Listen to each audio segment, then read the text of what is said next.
Today I've got a few tricks that will help you derive a lot more pleasure from a bottle of wine, especially red wines, but some white wines too, and it's so simple. Fact number one, most wines benefit from aeration. What does aeration mean? Well, it means getting the air into the wine, and it doesn't mean this. Some people think this is allowing a wine to breathe. I don't hear it breathing. This just isn't effective. The amount of surface area in contact with the air is tiny. It's like a dime. It's just sitting there on the top in the neck. There isn't really much air getting through. This is allowing a wine to breathe. Then you can do the countertop swirl. Cool, huh? But there's a good reason for that. That's allowing the air to properly get into the wine. Fact number two, most red wines that are consumed these days won't have developed any sediment. So what you've done here is you've poured out a little bit, you've got a nice bit of headroom in the bottle, put the cork back in the bottle, and do this. Far more effective than just taking the cork out an hour before you drink the wine.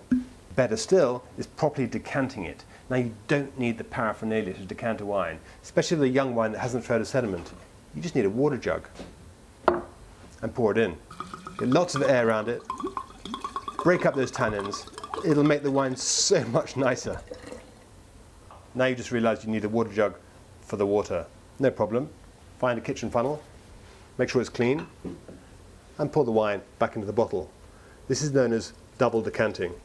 But some red wines do require decanting properly. They will have developed a sediment, especially if they're unfiltered or they've been left for 10, 15 years. And this is how you do it with an iPad.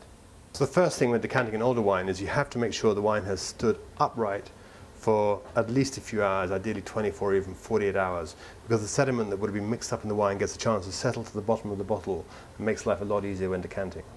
Open up a nice bright white screen like calendar, for example.